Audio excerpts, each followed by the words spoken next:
Hello et bienvenue à ce nouveau numéro de la Minute Arthur. Aujourd'hui nous parlons du diamant.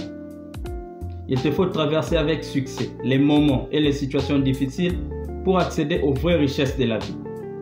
Le récit d'aujourd'hui est une analogie entre les diamants et l'humain. Les diamants, ces beaux cristaux sur lesquels nous dépensons des centaines à des millions de dollars chaque année, proviennent d'une combinaison de deux mécanismes. Des températures très élevées et des pressions très élevées qui permettent la liaison des atomes de carbone. Il se situe approximativement à 150 ou 200 km en dessous de la surface de la Terre. Et le processus naturel entier pour la production du diamant prend entre 1 à 3 milliards d'années selon la géologie. La nature pure et incolore de ce à quoi nous pensons dans un diamant est bien loin de la grosseur rugueuse tirée de la Terre.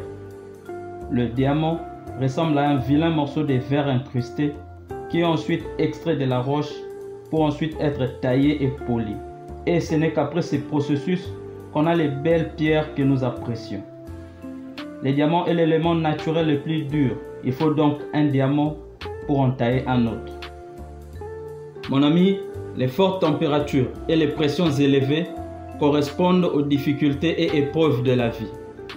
Le temps par contre à tes capacités à tenir bon durant ces moments-là. Parce que comme les diamants, le résultat sera phénoménal. Le problème avec nous est que nous voulons être des diamants sans passer par le processus obligatoire. Nous voulons briller sans être taillés. Nous voulons du miel sans avoir affronté les piqûres des abeilles. Une telle façon de penser est une des majeures causes de notre échec. Je ne sais pas, peut-être dans l'au-delà, mais ici sur Terre, dans le monde des vivants, tout a un prix et celui qui paye le plus est souvent le mieux servi. Pourquoi le diamant a autant de valeur s'il est extrait du sol comme la plupart des minéraux? Eh bien, le processus par lequel passe le diamant pour être produit et travaillé n'est pas le même que celui des autres minéraux. L'humain est pareil.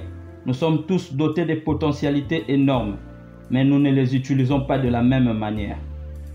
Certains d'entre nous ont accepté d'être inconfortables pendant un moment, braver des challenges, rester concentrés et disciplinés pour devenir la meilleure version d'eux-mêmes et produire un rendement de qualité. Ceux-là méritent tout le succès qu'ils attirent. Je ne sais pas pour toi, mais souvent c'est quand je suis sous pression que je produis les meilleurs résultats.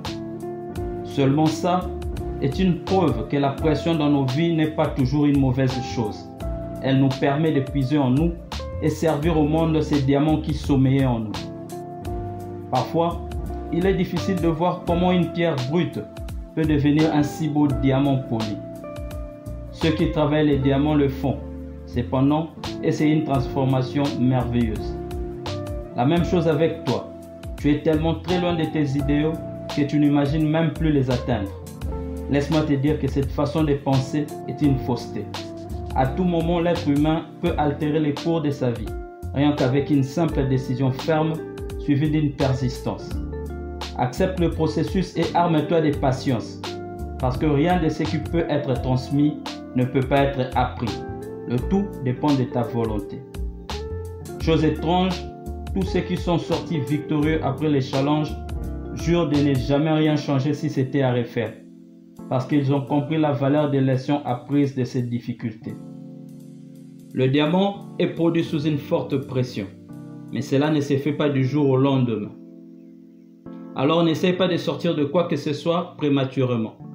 Laisse le temps faire son travail afin que tu deviennes mature, bien développé et sans défaut. Donc, un diamant. Thank you.